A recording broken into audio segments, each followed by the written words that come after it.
Alright, so coastal cruising on the StreetFighter. Summer. That's what dreams are made of. I'm out on Suffer the Chuffer. Yes, the StreetFighter V4. And days like this, they're just dreams. You dream of them. Going along the coast. Look at that. The water. It's like glass. Just cruising. Holiday mode. Perfect weather. It's only about 22 degrees. Perfect weather. Like the bike stays nice and cool like this. You just cruise. You can wear something fairly light, and it's just nice and sunny. Tinted visor, shoey helmet. Oh man, you know, every one of you know these days. It's not always like this with the motorcycles, is it? But today it is. So just sit back and enjoy. Listen to the motor. Enjoy this cruise. And this goes for any bike. It doesn't matter what bike you're on. I saw someone cruising on the Monkey. Yeah. He was having the time of his life in this beautiful weather. Oh. Man, I thought she was going to walk into me then. Doesn't matter, you could be on the CT110 Honda postie bike. You're still having the time of your life. Yeah. And people say, you know, I've got a video coming out why leader bikes are the best in that. I don't have to thrash this thing. It's just nice and comfortable because it's a naked bike. The suspension, I make it soft because I'm riding on the road. You know, and the roads are crap around here. If I go to a racetrack, I'll tighten it all up and, you know, make it very sporty. But here, even when I, you know, release all the dampening and make the rebound, you know, fairly quick and bouncy, to take up all the bumps, release all the preload, it's still sporty in its softest mode, this bike.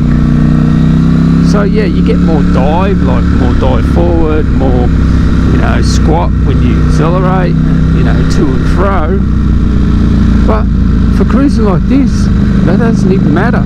I put the engine brake in to its lowest. What do I want high engine braking on this for? The only thing here is I will lane filter here. I do want to jump the queue. You don't want to be stuck behind cars, because this thing, you just have to stop at a light and then the heat it'll heat up, even on a coolish day like today. Yeah, you always want a bit of free road in front of you, so filtering a little bit is good. And yeah, this is Dramana now, is it? Dramana, down the Mornington Peninsula, Australia, Melbourne. And it's so packed, so many people around. Unbelievable. I actually prefer to come here in winter, because our winters aren't that bad, to be honest. Like, you know, they're 13 to 16 degrees our winters, you know. If you get a sunny day and it's 14, 15 degrees, beautiful. I mean, we have our share of rainy, cold, wet days, but there are plenty of good days in winter to ride the bike. Don't you worry about that. And even though it's only 20 degrees now,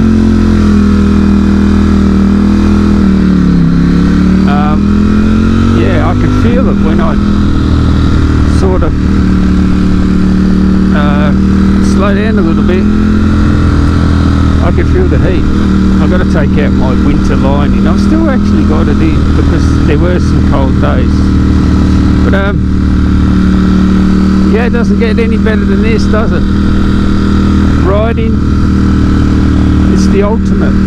It's the ultimate. I think the only thing I could possibly see matching going for a cruise down the coast, or just getting on the open road on the motorbike would be one of those open air airplanes or gliders or something like that. Oh, not so much the glider. Glider, you're sort of stuck in one area, but if you had like a, you know, an open air plane and you were just cruising, you know, that'd be cool. That'd be cool. An open air plane. And look, the suspension. I just look. I started to tighten up the suspension on this bike because where I usually ride, it's not. The roads are pretty. They're not the best, but they're okay. They're not big bumps everywhere and jarring your back and that. But I've come down here and the roads are terrible. Like there are good bits on the road, on this coast, should I say, around here there are good roads, but there are plenty of rubbish roads too, and even the good roads will have something not quite, you know, pothole or just ripple bumps or just, yeah, it's not great. And I actually did jar my back a bit the other day riding this over some of these terrible roads. So I've just gone back to the soft setup, and yeah, the bumps, it's so compliant when you know, soften it right up.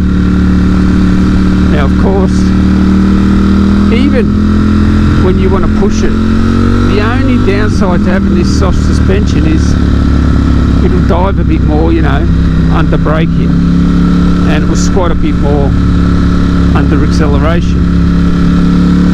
Other than that, it's still a sports bike, and it's all underpinned by the sporty hard spring. So even though you soften it up as much as you can, that spring is still firm. So, and that's the thing you'll find with the electronic suspension. It's only good to a certain point, the electronic suspension, and then it's just too stiff because you hit the spring, because it's not fully active, it's semi-active suspension. So the spring is the underlying tension of the suspension, and the springs on these are hard, so you can loosen up the dampening or lower the dampening. I don't know what the correct term is there. You can decrease the dampening as much as you want.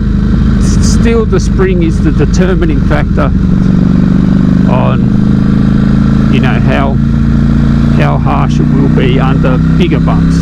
Smaller bumps, the suspension was fine on the electronic suspension, but this is better now, set up like this, how soft I've set it up, than the electronic suspension, even in dynamic mode street. Yeah. Now of course you can fiddle with that a bit more. The preload on the front forks is a bit weird. I think you have to do some serious stuff to get that, you know, softer or harder. That's one big problem with electronic suspensions. And the thing is, if I have this bike 5-10 years, which I really love this bike, I think it is a keeper. I think it's a keeper. I'm never going to need more power. I'm never going to need better handling, but, you know, just never going to need it. Like, they can bring out a new bike. It's got an extra 5 horsepower, 10 horsepower. I don't care. The suspension's top quality on this, even on this non-S version. Top quality suspension on this. So, reality is, I'll probably keep this for a long time, and I've heard some horror stories about electronic suspension, especially once the warranty runs out. I did get the extended warranty, but you know, you can imagine 5, 6, 7, whatever years time, and mechanical suspension, nice and easy. Electronic suspension, yeah, not the best. Very expensive to repair if anything goes wrong. But I'll take you through this twisty bit here, and don't get me wrong, if they had the S I would have got it. They didn't have one, so it was like a 4-month wait, so I'm like, yeah, really, what am I going to do with the S suspensions, electronic suspensions? Given that I don't even mess with all the electronics, like the settings, hardly ever touch them. The engine brake is about the only thing I've touched. How much do you reckon I've touched the suspension? Like zero. I've actually... Oh, these roads are made for cruising. See, second gear. Just going through these roads, beautiful. And you can just sit in this gear. Beautiful. Got all the power you want. The learner in front of me, I'm not going to scare him or try and intimidate him or pass him, because if he's a learner he might try and keep up with me. Not that I'm saying I'm a better rider than him. He might be a better rider than me, I don't know, but the worst thing you can do is try and egg someone on. So I'll just stay my distance here and just cruise around this. This is a beautiful part of the peninsula here. Nice road this. No bumps, no potholes. I wouldn't say it's racetrack smooth, but it's very nice. Very nice through here. So anyway, this is my New Year ride. I'll wrap it up once I get to the beach. But I hope you guys have a great New Year. And if you're in the Northern Hemisphere and it's cold and you're just thinking, oh, I want to go on the bike ride, well, here you go. You can come with me. You're with me. You know what it's like. Just sit back, relax, enjoy. And it won't be too long until the sun comes out, unless you're the all-year motorcyclist. That dude, he rides rain, hail or shine, anytime. That's why it's called all-year motorcyclist. Go figure, eh? But won't be long until you're, you know, it's probably too hot in the UK. A lot of people reach 40 degrees. I got to tell you now, I know what it's like out there, 40 degrees. I used to have a RG252 stroke, and it used to overheat on the hot 40, you know, high 30 days, and I used to have to ride the bike until it kaput, just overheated and just turned off, and then I'd just have to go under a bridge where there'd be shade and let it cool off for 20 minutes or so, and then get another maybe 20 minutes riding again. I remember like three probably times I had to stop coming from Ballarat to Melbourne. It's a 1 hour road trip. Oh, fuel. I need fuel. 1 hour road trip, and I had to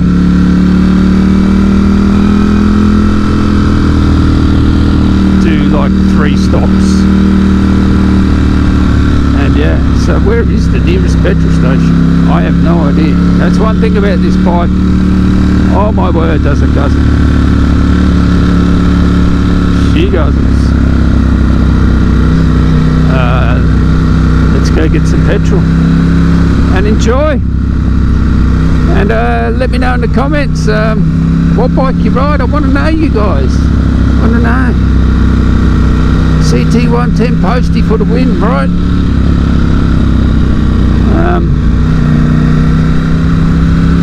Want to know what you guys are riding, and yeah, take care and get out on 2 wheels, baby. I'll catch you in the next one, guys. Oh, I might just show you the vista here. A beautiful vista. Down there. Anyway, have a good one, guys. Catch you in the next one. Tally ho.